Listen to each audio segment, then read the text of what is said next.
All right, Genesis chapter 1. Let's read here verses 26 to 28 as we're thinking about family and the fact, first of all, that God established family. So Genesis 1, 26 to 28. Who will get that for us? Carter? And God said, "Let us make mankind in our image, in our likeness, so that they may rule over the fish in the sea, and the birds in the sky, over the livestock and all the wild animals, and over all the creatures that move along the ground."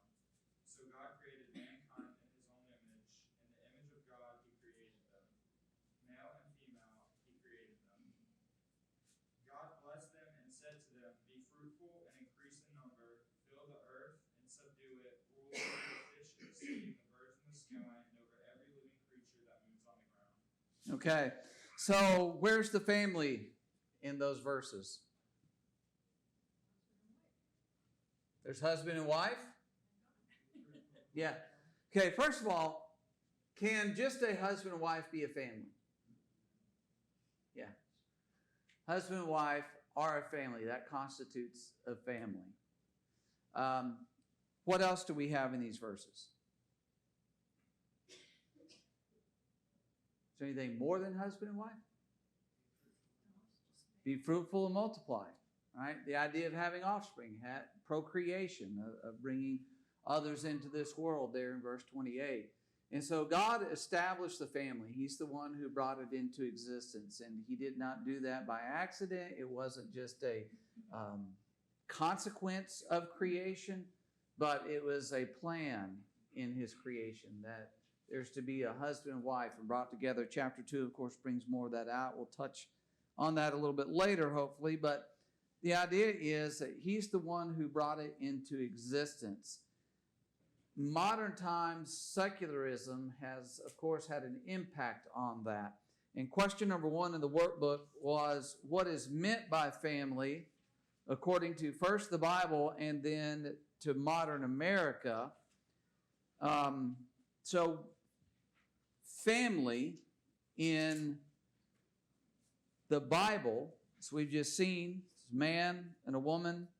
You add in children if they're blessed to have children. And then what about modern America? How do they redefine it?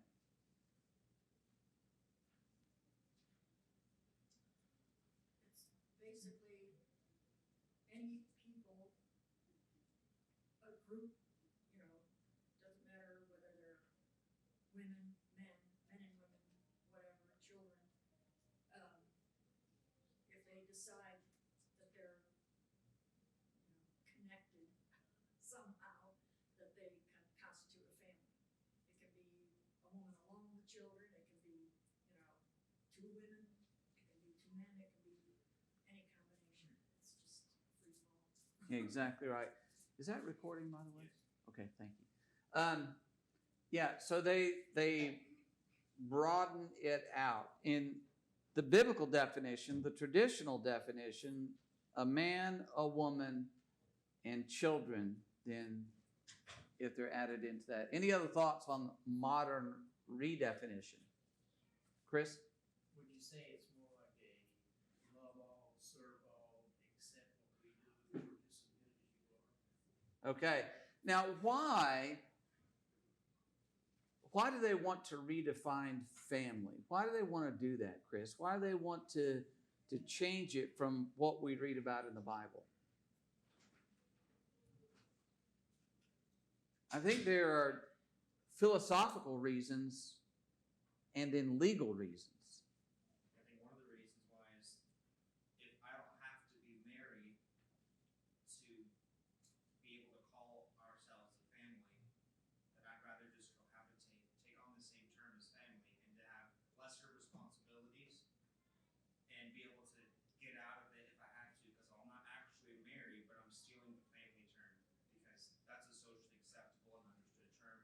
We'll get support if we're a air quote family, but not by the definition that God provides. Okay. Other thoughts there?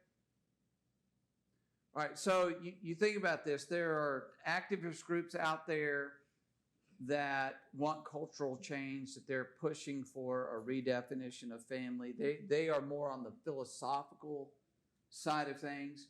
There are government organizations or entities that want to redefine it, and they have various agendas for that. Part of that is the legal side of things. You know, who can, for instance, be on a home loan, or who can receive benefits, death benefits, or things like that. Health care, like, can two people just living together, one has health coverage at their place of employment, well, they want the person they're cohabiting with, male, female, or whatever, that they want to be able to be covered. Well, used to be, unless it was your legal spouse or legal child, they wouldn't allow that. But they pushed hard, and so they wanted to change those. And so corporations fall into this as well, and redefining what they consider to be, quote, family. Well, how has TV reshaped the definition of family?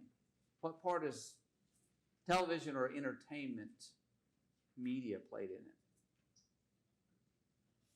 Clint? They try to normalize the perversion of what they deem as a family, whereas it's in direct conflict with the biblical family.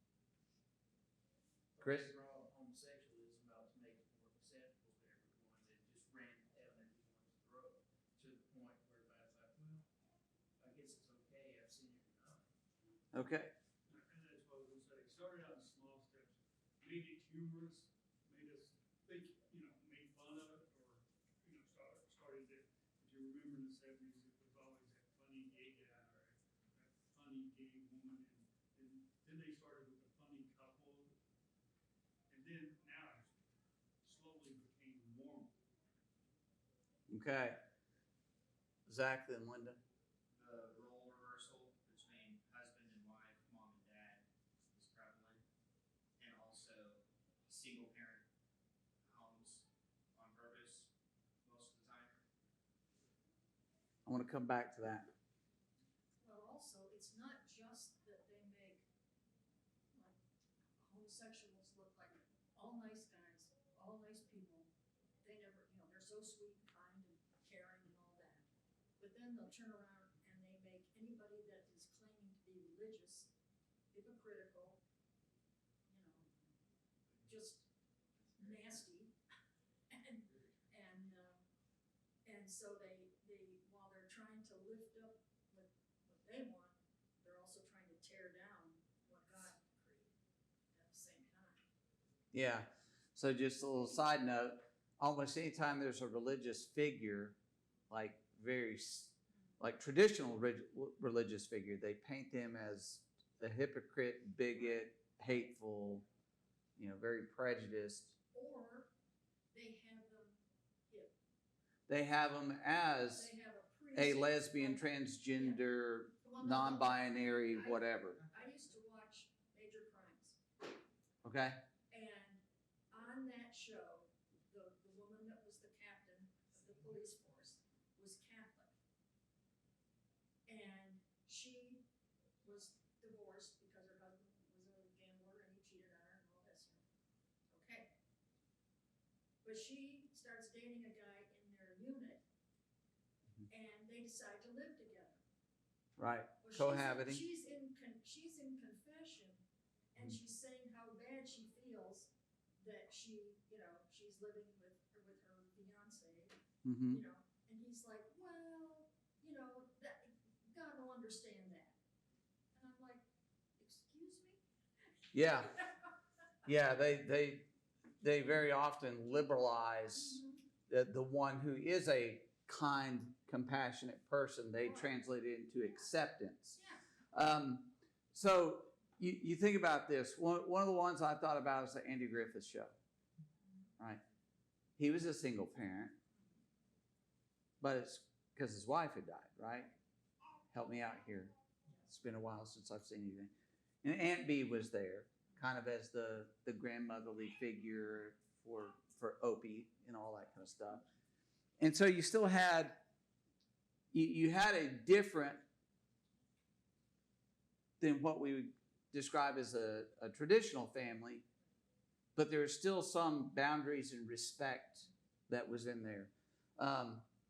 But then, as Hank was saying, you come through time, you come into the 70s, you come into the 80s, and on television, it used to be on television, there's things they just would not do because they knew society would not accept it. Now, I'm going to confess something. I was a child. I would not watch this show today, and maybe some of you would think, would know what I'm talking. Three's Company. Two women and a man living together. And the landlord was the guy that was old, stodgy, old fuddy-duddy, cranky kind of guy who wouldn't let a man live with two women. Oh, but since he's homosexual, and he was pretending to be homosexual, and that's the thing that I thought of with Hank, make him funny. He's not really, but he's acting like he is, and it's in this almost cohabiting situation. It's those things that blurred the lines along the way that soften people's attitudes, and you have that going down through time, just softer and softer, and now you've got these representations on sitcoms or on drama shows or whatever, where the two are a couple, they're married, they have children, and so it's come a very long way through that time. It's in the commercials. If you're just watching a newscast, it's in commercials now. There's never. It's in commercials. It's on all the HGTV type shows. It's like I know we didn't watch anything for a very long time, and then a few years ago we watched HGTV. I can't even remember where we started watching it, if it was when we were with our mother-in-law or what, my mother-in-law or what. But anyways, it's like lesbians. They're on House Hunters. Homosexual couple, homosexual, kind of weird straight people, homosexual, lesbian. It's like there are not that many lesbian and homosexual couples. It's just not. But that's what they're putting on there to promote. But anyways, it's gone from nuclear family. They've gone to blended families, remarried, step mother, stepfather, step siblings, all that kind of stuff. Single parents by default because of maybe the death of the spouse, or by choice. I remember Murphy Brown, when she decided to have a child, if anybody remembers that, man, it was huge. Like, how are they going to depict that on TV? What's going on here? But they went ahead with it, and it's to soften those attitudes. And so we have all these things going on in our society. I'm going to save this. I got a couple of articles that I want to cite here in a little bit. But let's notice in Genesis chapter 2 that, of course, God defines marriage. And he notes here that it's good for a man. Remember Genesis chapter 2, verse 18. It's not good for that man should be alone. I will make him a helper comparable to him. And so he puts Adam to sleep. He takes a rib. He makes the woman, presents the woman to the man. Adam declares in verse 23, this is now bone of my bones and flesh of my flesh. She should be called woman because she was taken out of man. Therefore, a man shall leave his father and mother and be joined to his wife, and they shall become one flesh. So God said this is good for man. I'm going to establish them as a family, as husband and wife. They are to procreate and have children.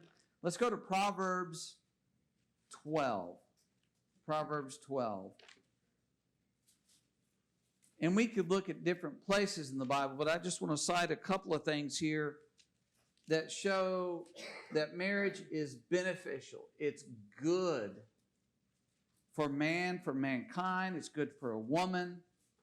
In Proverbs 12, verse 4, who can I get to read that for us? Proverbs 12, 4, Elijah. An excellent wife is the crown of her husband, but she who causes shame is like rottenness in his bones. Okay, we're going to take the first part. The crown of her husband. What does it mean? What is it conveying by crown of her husband?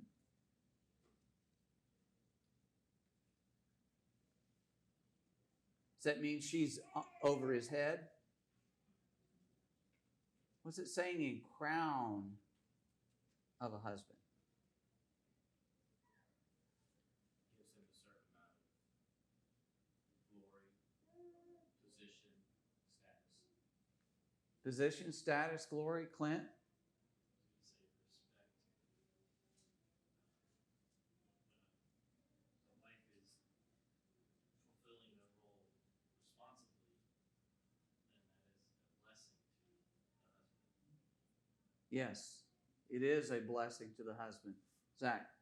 Is Proverbs 31 on your list? Yes. Because it We're connects- right now in Proverbs 12, though. Well, We're- because there's a connection, but I can hold. That would be wonderful. Thank you. Yeah. So we've probably all heard it said that a man's home is his castle. He has a sphere in which that's his domain. And so you think of it in this way, that the wife is the crown of her husband, that she is a part of that which brings him honor, respect, glory. She is there as a blessing in his life. Proverbs 18:22, and the very next one is going to be Proverbs 31. So Proverbs 18:22. Charles, you want to read that for us? Proverbs 18:22. He who finds a wife finds a good thing and obtains favor from the Lord. What does he find? He finds a good thing. Right? It's good. For a man to have a wife, it is a good thing. When you look into the Bible, the norm is a man at some point in his life marries a woman. The exception is a man doesn't get married. Paul would be an exception. In 1 Corinthians chapter 9, Paul writing about the fact that he didn't have a wife to lead about, and Barnabas evidently didn't have a wife, but the Lord's brothers and Cephas were married. And so marriage is the norm in the Word of God and in society. And if you just look in society, you look in history, that is the way things are. It is unusual. It's out of the mainstream for someone not to be married as you look back through history. Because God intended it. He designed us to come together, to be together as husband and wife. And it's a good thing. So Proverbs 31.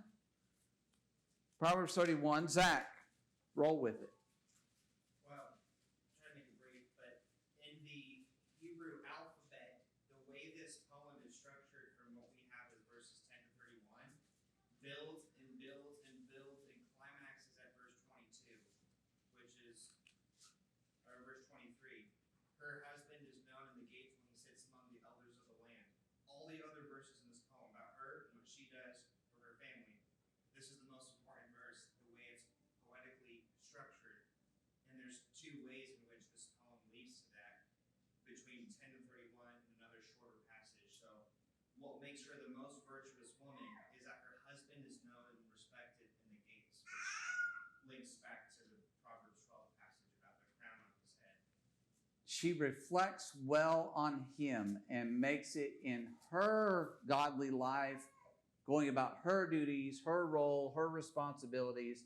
It puts a platform or puts a pillar up under him where he stands strong in the community. He is a respected man because of that. And that's the only way he achieves it. Men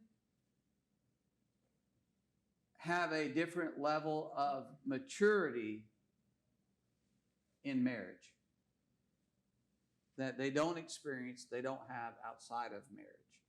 I'm not saying Paul was immature. I'm just saying there's a different level of experience, different life experience in being married.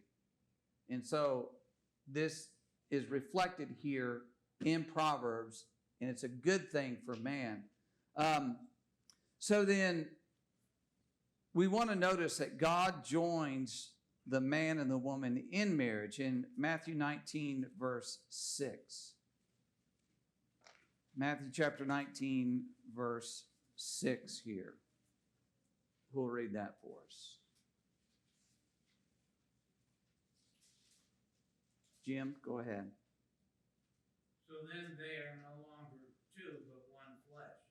Therefore, what God hath joined together, let not man separate. Okay. God joins them together. And what kind of relationship is this? I know it's a marriage relationship, but can you describe it in another way? Let's go to Malachi.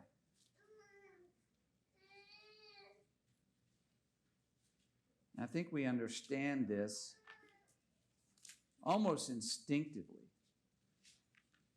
But Malachi chapter 2 and verse 14. Malachi 2, verse 14. Clint, do you have that? But you said, why does he not? Because the Lord was witness between you and the wife of your youth, to whom you have been faithless, though she is your companion and your wife by covenant. Okay. What's the word we're looking for there? Covenant. What is a covenant?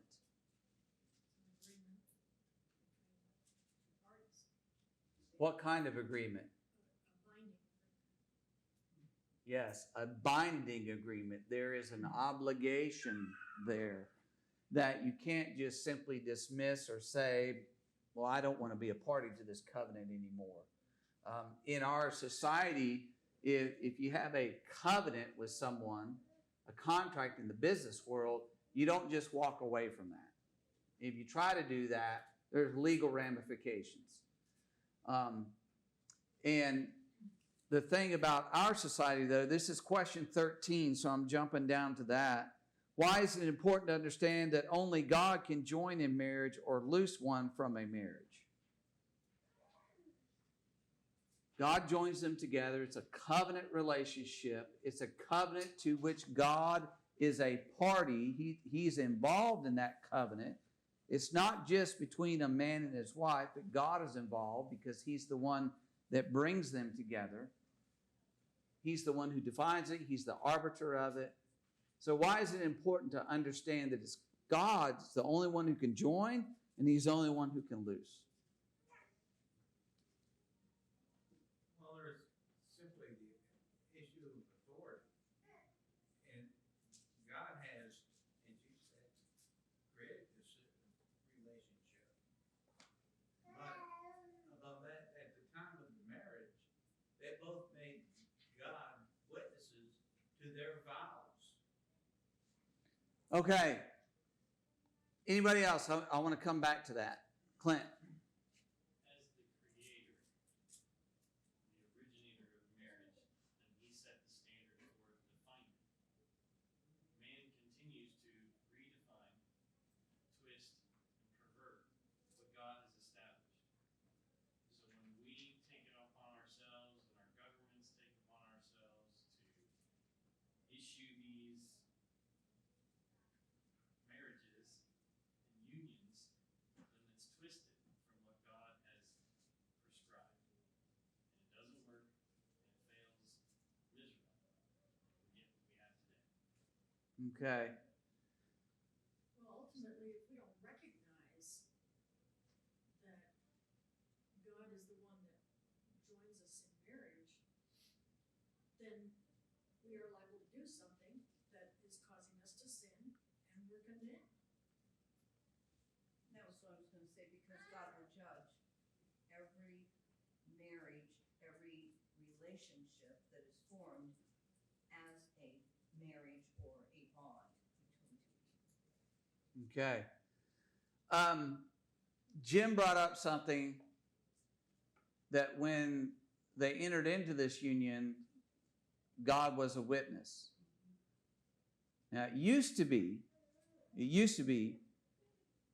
almost universally in this country and in Western Europe, and I would say probably in Eastern Europe and through most of the civilized world, God was in the vows in the marriage. And it was in the ceremony. We are gathered in the sight of God in this company to join this man to this woman.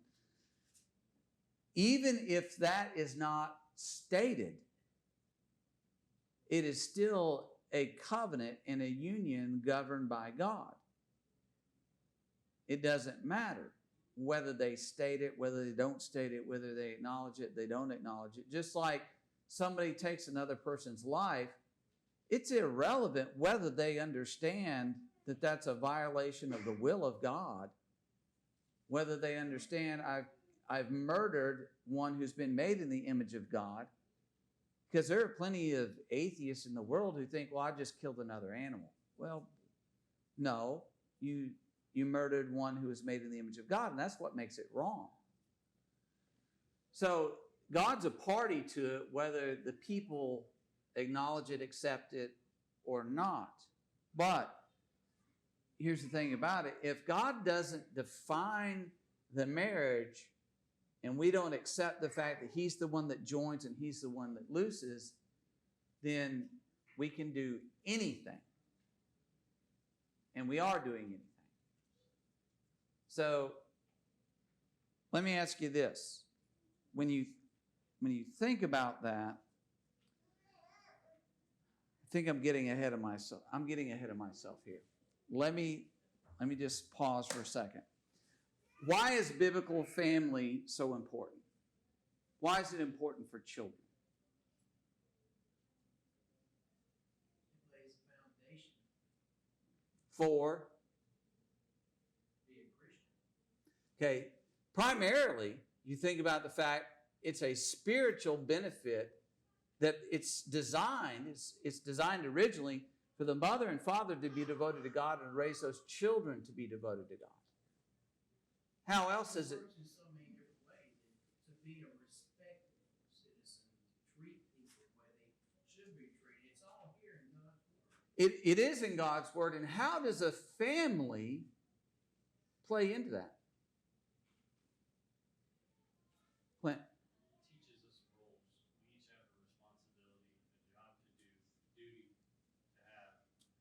And the Bible explicitly tells husbands, you're to do this, wives, you're to do that, children obey your parents. And so there are roles to be carried out.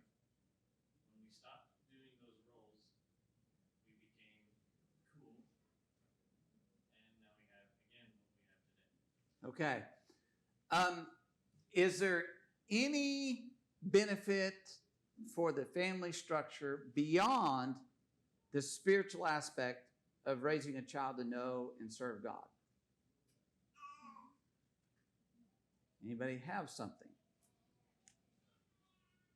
At a basic level, financial support. Financial support. The family is the primary unit where a child is provided for.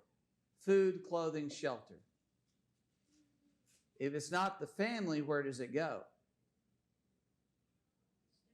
To the state. Okay. So just keep this in the back of your mind, okay? So provide that. What other aspect is there? Just the stability and security of having that home environment that family provides. I 100% agree. Can you give maybe a specific or how that plays out? I mean, you just feel more secure knowing Okay. that you've got two parents with children. I mean, it's just a I'm going to embarrass myself again. When I was a stupid teenager, I went out with some guys one night and we egged cars. My parents found out about that, and I got in trouble. So, how does family help stability? Society. Discipline.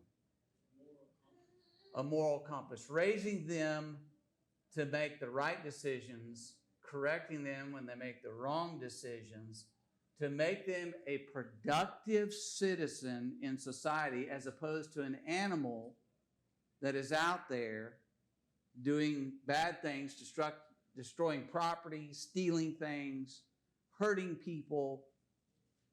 None of that's good. And the family is the primary place that God gives us, and anybody with logic and honesty can see that's where it takes place.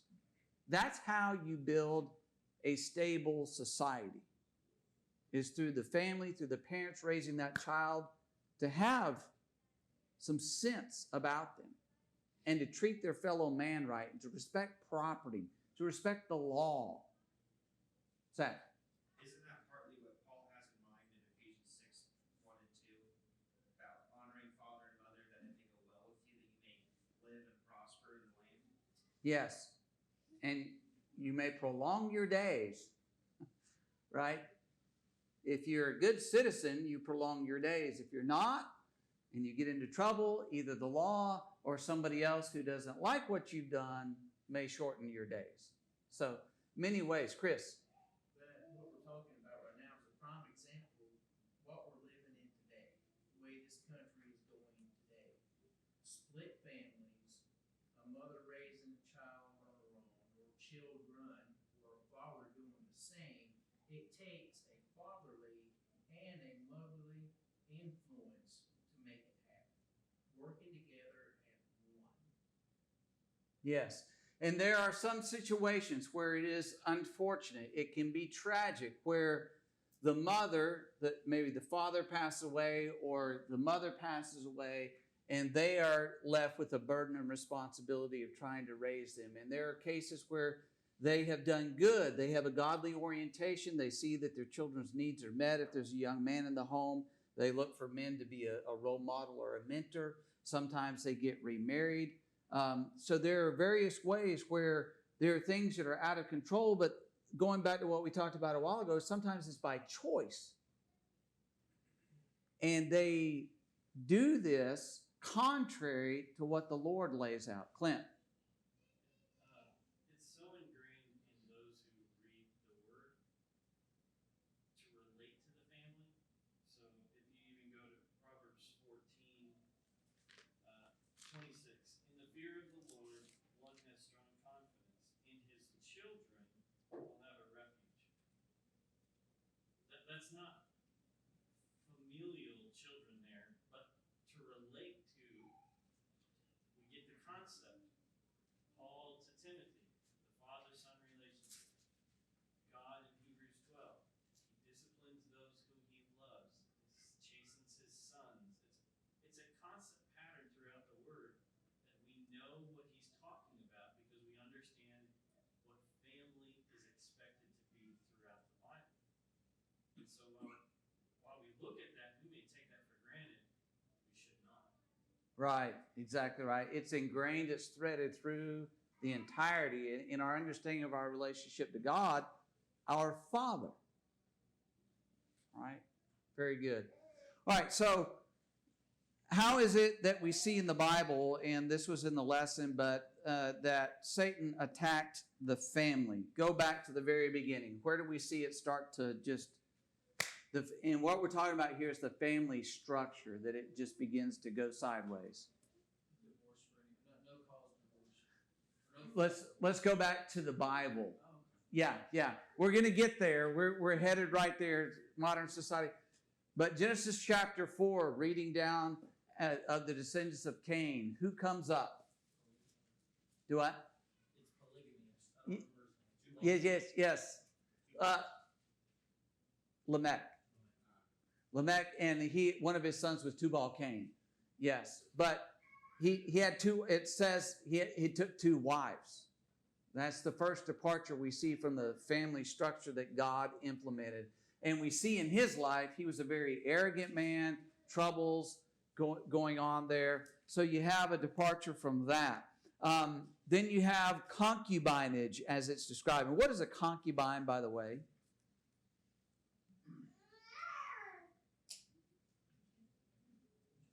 What's that? A kept one. Yeah. A wife, legally, she's a wife, but she's a secondary wife that does not have the same status in the family or the same legal status necessarily as the primary wife. So you think about Jacob having Leah and Rachel, they were his wives, and then Zilpah and Bilhah were concubines, but they're also described as his wives. But they're concubines, and they have a secondary status in that family. And you see that with Abraham and Hagar. She was a concubine, and her son was not going to be heir. And so you go on down through the Bible and you see where that is practiced. Now, here's the thing. Polygamy and concubinage, how did those situations generally turn out?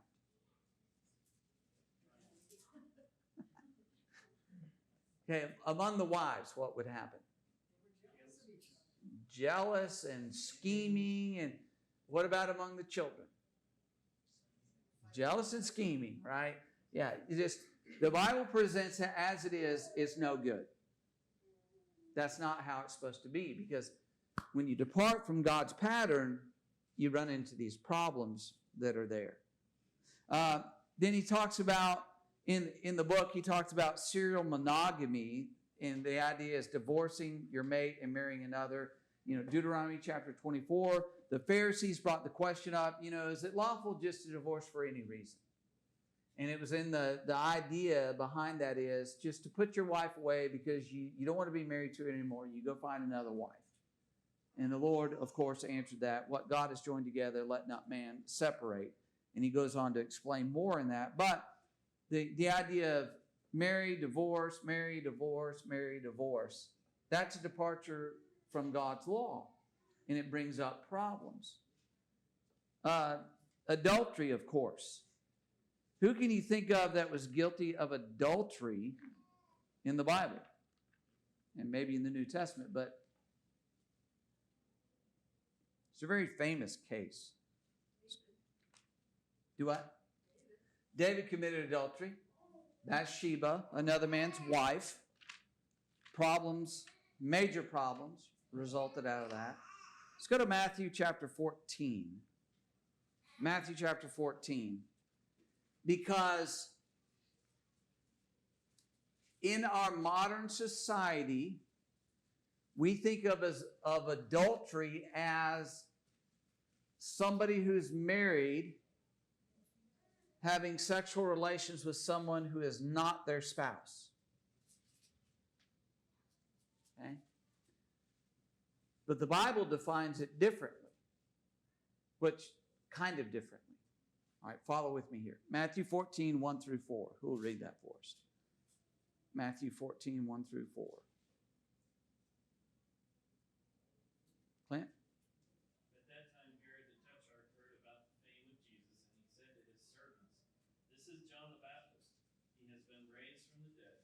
That is why these miraculous powers are at work in him." For Herod had seized John and bound him and put him in prison for the sake of Herodias, his brother Philip's wife, because John had been saying to him, "It is not lawful for you to have her." Okay. What's Herod living in here? Adultery. Why? He was legally, history tells us, he was legally married to Herodias. She had divorced Philip, married Herod, and John says, you have no right to her. That's your brother Philip's wife. And that's where we get to, God does the binding and loosing, and God hadn't loosed her from Philip. You belong to him. You're in adultery here. And that's what I'm saying today. So many people around us in these second and third marriages and things, they think it's okay because they're married, but they're living in adultery. They're violating the will of God. Felix and Drusilla were in a similar situation. She had been married before. So there's adultery that's a violation of God's design for the family and for marriage. Sodomy, of course, fits into that.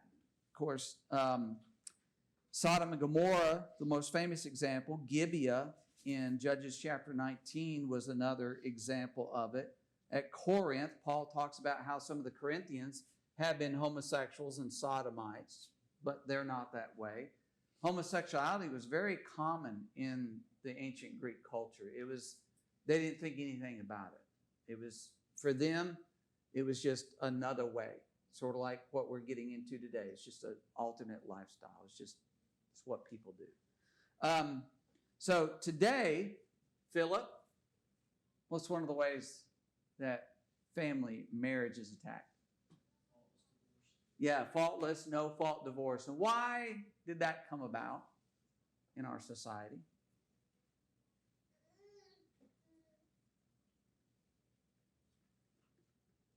What was it? Beforehand, you had to prove the reason for the divorce was your spouse. And so the burden of proof was on you to get it, and people didn't like that. They just wanted divorce for divorce's sake. Okay. I don't like my wife's personality. I want to get a divorce. Back in the day, what would the law say? No, can't do that. I don't like the way she manages the house. Too bad. You're married. You're in a covenant. It used to be you had to either prove adultery, abandonment, abuse of some kind, but you had to prove those things. You had to bring them out. And the law was very clear about those things. But then people didn't like that. They wanted somebody else, somebody new. Don't like this. Love is gone, whatever. We bicker all the time. Well, then they said, well, let's just do no fault divorce. Let's just make it easy. Just go down. You can get it done. It's not a problem. So, and most places now, I think they don't even allow you to put a reason for the divorce in the legal papers. I've known of some Christians who fought very hard to put in, it's for adultery. I want that in the divorce papers. But nowadays, the legal side of it is no fault. And one of the things it does as well is it obscures responsibilities and accountability for the marriage relationship. Something has failed, and it's not something where, Matthew 19:9 comes into play. It's something where you haven't been a good husband, you haven't been a good wife. That's what the problem is. You haven't lived up to your duties and responsibilities. And they obscure it with no fault divorce. So, question number 5 was, what does God teach about divorce and remarriage? Matthew 19. So Matthew 19:9, let's just jump right to there. Matthew 19:9, who will read that for us? Jim. And I say to you, whoever divorces his wife except for sexual immorality and marries another commits adultery. And whoever marries her who is divorced commits adultery. Okay. Now, I don't know if you've ever had this experience. I have studied with people who were in an unscriptural marriage and just said, read that. And they read it. As soon as they read it, you can see it all over their face. Oh, we're not supposed to be married. Now, most, they can see it, they'll walk away from it. Some have seen it and they've ended that marriage relationship. They've separated. They go to 2 different homes. They still maintain a friendship, but they realize we can't live as husband and wife. So they respect it. They become Christians is the idea, and they accept what the Word of God says. And so the Lord says, look, you divorce your spouse and you marry another without sexual immorality present, you're committing adultery. There is no other way to look at that. That's what that is. And so this is very restrictive, and his disciples recognized that as a lesson had cited at least these verses following this. Well, they say, well, it's better if man never marries, because God's very strict about the marriage relationship and what stipulates you going out and saying, well, I'm going to divorce. I want to find someone else to be with. And he's very strict about that. No, you can't do that. And there's other things that come into play in 1 Corinthians 7 that we don't have time to explore right here, with a Christian and a non-Christian being married and the non-Christian deciding to leave and all those kinds of things, that they have to remain unmarried or be reconciled. The question number 6 was, how has cohabitation without marriage affected families?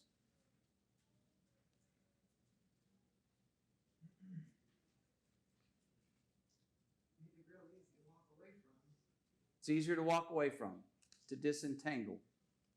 Some kids get confused because they end up being born to a boyfriend and girlfriend, and they might remember mommy and daddy getting married, so they don't even really understand marriage. Right. It warps the whole view of family, of marriage, and the respect and sanctity of marriage.